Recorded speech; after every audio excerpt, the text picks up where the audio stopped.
कहानी की शुरुआत सन 1235 से होती है। हमें एक ईसाई शहर दिखाया जाता है जहां बहुत से लोग एक पुल के पास जमा हुए हैं। वहां 3 औरतों को सजा दी जाने वाली है। इन औरतों पर काला जादू करने और शैतान की पूजा करने का आरोप लगाया गया है। ये वह दौर था जब औरतों पर ऐसे आरोप लगाकर उन्हें सजा दी जाती थी। सिपाही उन 3 औरतों के गले में रस्सी डाल देते हैं। एक व्यक्ति जिसके हाथ में एक पुरानी किताब है उनसे कहता है, अगर तुम सब अपने गुनाह कबूल कर लो तो तुम्हारी आत्मा को माफी मिल जाएगी। उनमें से एक औरत जो बहुत रो रही थी और अपनी जान की भीख मांग रही थी कहती है, हाँ मैं कबूल करती हूँ, मैंने शैतान की पूजा की और काला जादू करने की कोशिश की। दूसरी औरत कहती है, मैंने सिर्फ दवाइयाँ बनाई और भेजी, मैंने कभी काला जादू नहीं किया। लेकिन जो तीसरी औरत थी उसे बिल्कुल भी डर नहीं था। उसने पादरी की ओर देखते हुए कहा, तू नरक में चलेगा। इसके बाद उन तीनों औरतों को फांसी दी जाती है और उनकी लाशों को पानी में डुबो दिया जाता है। सभी लोग वहाँ से जाने लगते हैं। तब पादरी सिपाहियों से कहता है, हम इन्हें ऐसे नहीं छोड़ सकते, हमें इन लाशों को बाहर निकालना होगा ताकि मैं अपनी सालों पुरानी किताब से मंत्र पढ़ सकूं। लेकिन सिपाही कहते हैं, अब ये दोबारा जिंदा नहीं होंगी और वहाँ से चले जाते हैं। पादरी को इस श्राप के बारे में पता था, इसीलिए शाम को वह अकेले ही उन लाशों को एक एक करके पानी से बाहर निकालने लगता है और उन पर मंत्र पढ़कर शुद्धिकरण करने की कोशिश करता है। जब वह तीसरी लाश को बाहर निकाल रहा होता है तो लाश का वजन इतना ज्यादा होता है कि पादरी खुद भी पानी में गिर जाता है। जैसे ही वह पानी से बाहर आता है, तीसरी औरत जिंदा हो जाती है, लेकिन शैतान के रूप में। वह औरत उसकी किताब को जला देती है और पादरी को उसी पुल से फांसी पर लटका देती है। यहीं पर सीन कट होता है। इसके बाद कहानी 100 साल आगे बढ़ती है। अब हमें दिखाया जाता है कि ईसाई धर्म पूरी दुनिया में फैल रहा है और इसके साथ ही बड़ी बड़ी लड़ाइयाँ हो रही है। इन्हीं लड़ाइयों में 2 ईसाई योद्धा भी शामिल थे। ये दोनों दोस्त थे। एक का नाम था बेहमान और दूसरा था फेल्सन। ये दोनों बहुत ही ताकतवर योद्धा थे और कई सालों तक धर्म के नाम पर युद्ध करते रहे। इन्होंने कई लड़ाइयाँ लड़ी थी और आज तक कभी हार नहीं मानी थी। सन 144 में मावना की जंग के दौरान ये लोग एक शहर पर हमला करते हैं और उसे अपने कब्जे में ले लेते हैं। लेकिन इसी दौरान बेहमान देखता है कि वहाँ बच्चों और औरतों की जान खतरे में है। बेहमान की तलवार से गलती से एक मासूम लड़की की जान चली जाती है। ये देखकर उसका दिल पिघल जाता है और वह अपनी लड़ाई वहीं रोक देता है। बेहमान कहता है, मैंने ईश्वर के लिए लड़ने की शपथ ली थी, बच्चों और मासूमों का कत्ल करने की नहीं।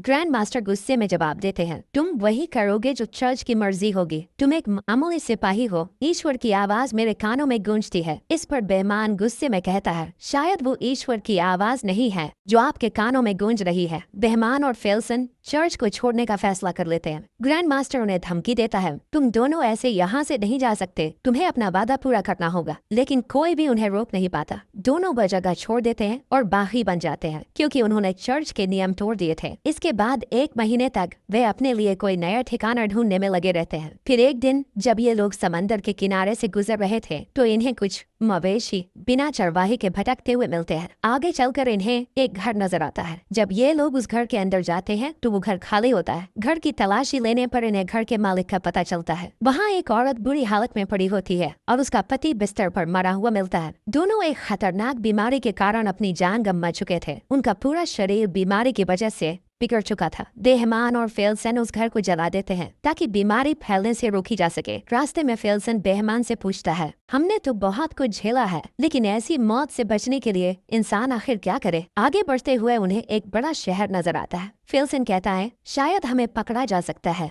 हमें शहर में नहीं जाना चाहिए। लेकिन बेहमान कहता है, हमें खाने का सामान और अच्छे घोड़े की जरूरत है ताकि हम लंबा सफर तय कर सकें। मजबूरी में दोनों उस शहर में जाने का फैसला करते हैं। शहर में पहुंचते ही बेहमान और फेल्सन अजीब हालात देखते हैं। यहाँ के लोगों का हाल बहुत बुरा था। गलियों में लाशें पड़ी थीं, लोग रो रहे थे, चिल्ला रहे थे और अपने गुनाहों से माफी मांग रहे थे। कुछ लोग तो खुद को मार रहे थे। फेल्सन कहता है, आखिर ये कैसा पागलपन है। तभी पास ही खड़ा एक आदमी उसकी बात सुन लेता है और जवाब देता है, ये महामारी है, एक ऐसी बीमारी जिसका कोई इलाज नहीं है। ये बीमारी पिछले 3 साल से यहाँ फैली हुई है। इसकी वजह से हर 4 में से एक आदमी मर रहा है। उस आदमी का नाम इकबाल था। वह दोनों से पूछता है, आखिर तुम लोग कौन हो। बेहमान जवाब देता है, हम मुसाफिर हैं और हमें इस बारे में कुछ नहीं पता। दोनों ईसाई योद्धा थे लेकिन उन्हें कोई नहीं रोकता। जब ये लोग घोड़े खरीदने की कोशिश करते हैं तो वहाँ एक आदमी बेहमान की तलवार देख लेता है। ये तलवार नाइट्स की होती थी। जैसे ही यह बात फैलती है, शहर के सिपाहियों को खबर मिल जाती है कि ये दोनों असल में नाइट्स हैं और जंग से भागे हुए हैं। सिपाही इन दोनों को पकड़ने आते हैं। बेहमान और फेल्सन उनसे लड़ते हैं लेकिन आखिरकार ये दोनों हार मान लेते हैं। उन्हें कार्डिनल के पास लाया जाता है। कार्डिनल भी इस बीमारी बीमारी का शिकार हो चुका था और बिस्तर पर पड़ा हुआ था। कार्डिनल दोनों का नाम पूछता है। नाम सुनते ही वह चौंक जाता है और कहता है, मैं तुम दोनों को जानता हूँ, तुम्हारी जीत की कहानियाँ दूर दूर तक मशहूर है। इसके बाद कार्डिनल बताता है, ये महामारी हमारे लोगों को खत्म कर रही है। असल में यह नरक से भेजा गया एक श्राप है। इसे एक जादूगरनी ने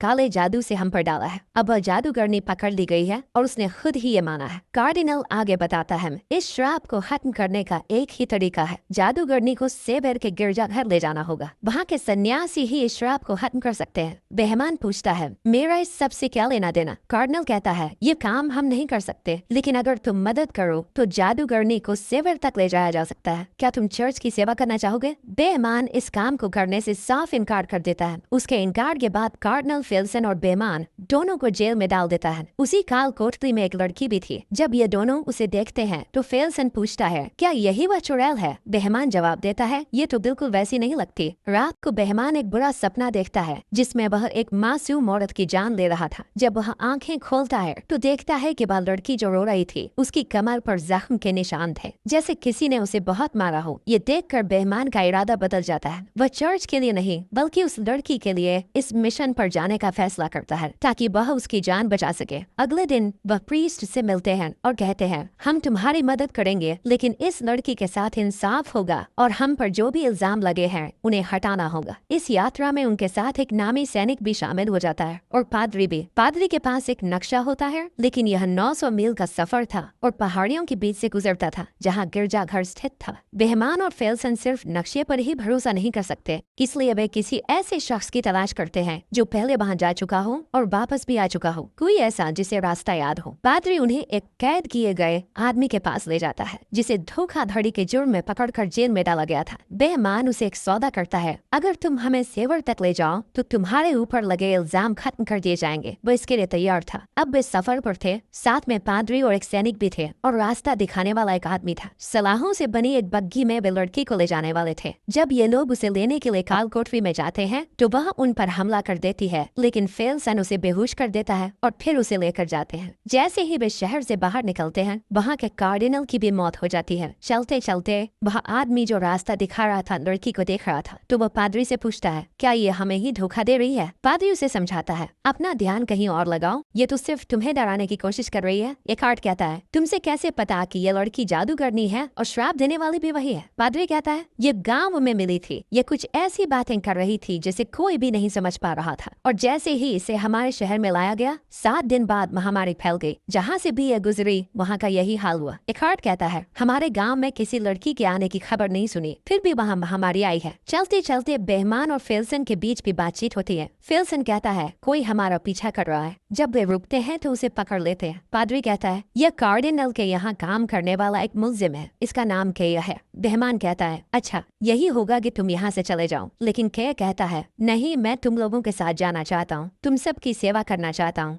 बदले में आप मुझे एक नाइट बना देंगे। फेल्सन उसे हंसी में उड़ा देता है, लेकिन फिर कुछ देर बाद एक लड़ाई होती है जिसमें वह फेल्सन को हरा तो नहीं सकता, लेकिन उसका डट कर मुकाबला करता है। इस बात से बेहमान उसे प्रभावित हो जाता है और उसे अपने साथ इस सफर में शामिल कर लेता है। रात को बेहमान और फेल्सन की लड़ाइयों की तारीफ की जाती है। जब बेहमान लड़की को खाना और कंबल देने जाता है तो वह लड़की उसे कहती है, तुम बाकी सबकी तरह नहीं हो, तुम अच्छे इंसान हो। फिर वह पूछती है, सेवेर में मेरे साथ क्या होगा? बेहमान जवाब देता है, इंसाफ होगा। लड़की एक कहानी सुनाती है, हमारे गांव में एक औरत पर काले जादू का इल्जाम था। लोगों ने उसके जेबों में पत्थर भर दिए और उसे पानी में डुबो दिया। उन्होंने कहा था कि अगर ये औरत डूबी तो ये एक इंसान है और अगर नहीं डूबी तो ये एक चुड़ैल है। वह औरत नहीं डूबी और उसे जिंदा जला दिया गया। बेहमान उसे भरोसा दिलाता है, हमारे साथ ऐसा कुछ नहीं होगा, और साथ ही वह पादरी की तरफ इशारा करती है। बेहमान पूछता है, क्या पादरी ने तुम्हें चोट पहुँचाई? लड़की सिर हिलाकर जवाब देती है, हाँ। जब बेहमान वापस आता है तो पादरी उसे पूछता है, उसने तुमसे क्या कहा?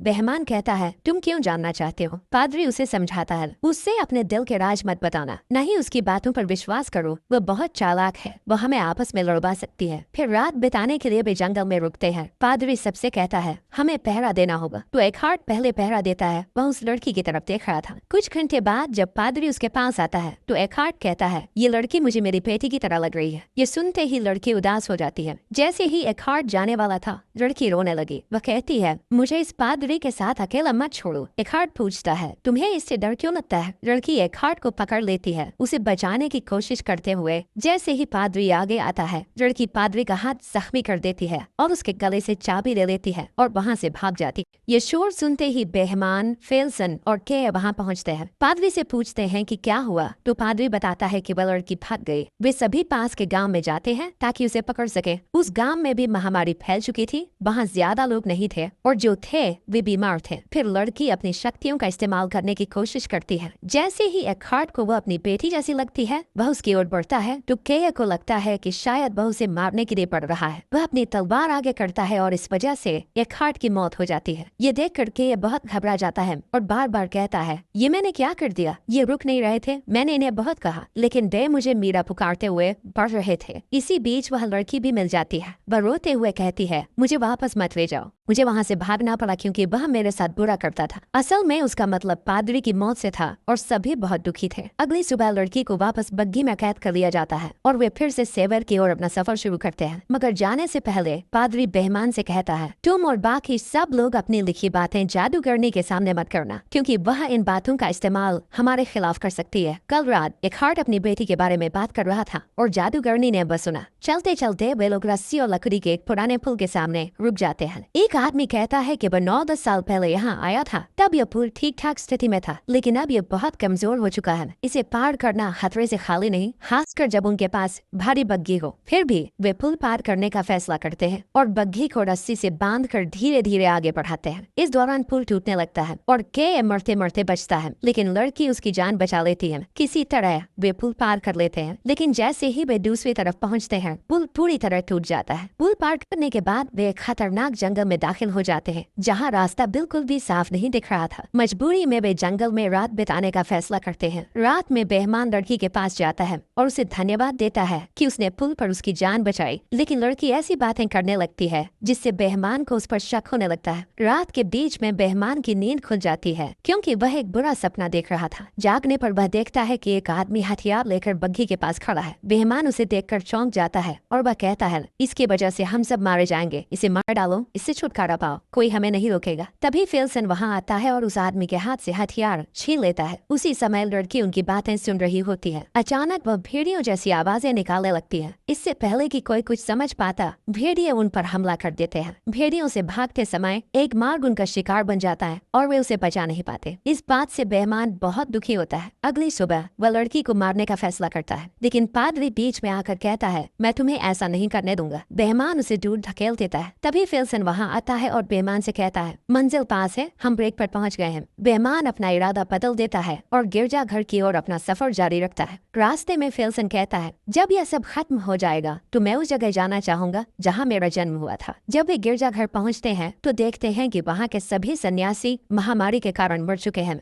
फादर एक प्रार्थना की किताब उठाता है और अब वह अकेला ही बचा होता है। वह लड़की पर कुछ मंत्र पढ़ने की कोशिश करता है, लेकिन तभी लड़की का असली राज सामने आता है। वह सबका अतीत बयान करने लगती है। बेहमान को एहसास होता है कि वह अपने पापों को छुपाने के लिए एक मासूम लड़की की जान बचाने की कोशिश कर रहा है ताकि वह नरक में न जाए। लड़की कहती है, धर्म के नाम पर हुई लड़ाइयों में महामारी से ज्यादा लोग मारे गए। तभी पादरी को समझ आता है कि यह लड़की जादूगरनी नहीं है, बल्कि इसके शरीर पर एक डेमन का कब्जा है। पादरी उस पर भूत भगाने का अनुष्ठान करने लगता है, लेकिन डेमन धीरे धीरे अपने असली रूप में आने लगता है। वह उन सभी सलाखों को जलाकर वहाँ से उड़ जाता है और गिरजा घर के अंदर चला जाता है। यहाँ सभी को समझ आता है कि असल में ये डेमन चाहता था कि हम इसे सेवर लेकर आए। यही वजह थी कि उसने एक हार्ट और एक मर्द को मार डाला क्योंकि वे इसके रास्ते में आ रहे थे। जब ये अनूप गिरजा घर में पहुँचते हैं तो देखते हैं कि वहाँ के सभी सन्यासी मर चुके थे। वे सालों से किताब की नकल बना रहे थे क्योंकि डेमन को सिर्फ इसी किताब से खत्म किया जा सकता था। अब पादरी के पास जो किताब थी वह दुनिया की आखिरी किताब थी, उसी से डेमन को खत्म किया जा सकता था। बेईमान पादरी से कहता है, तुम्हें यह लड़ाई अकेले लड़नी होगी। फेल्सन पूछता है, हम शैतान से लड़ रहे हैं या इस लड़की को बचा रहे हैं? बेईमान जवाब देता है, दोनों ही। जब गिरजा घर के अंदर जाते हैं तो शैतान उनके सामने आता है। बेईमान पादरी से कहता है कि वे अपनी भूत भगाने की प्रक्रिया शुरू करें। शैतान अपनी शक्तियों का इस्तेमाल करता है और चीजों को हवा में उठाकर इन पर फेंकने लगता है। कुछ देर बाद जितने भी सन्यासी वहाँ मरे पड़े थे वे गायब हो जाते हैं और शैतानी शक्तियाँ उनके शरीर पर कब्जा कर लेती हैं। अब वे लोग शैतान के गुलाम बनकर इन पर हमला करते हैं। पादरी किताब पढ़ रहा होता है, लेकिन तभी शैतान उसे मार डालता है। वह किताब जमीन पर गिर जाती है। फिर फेल सनाता है और डेमन से लड़ने लगता है, लेकिन डेमन उसे झला देता है। के किताब को ले लेता है और उसे आगे पढ़ने लगता है। जैसे ही शैतान उस पर हमला करने वाला था,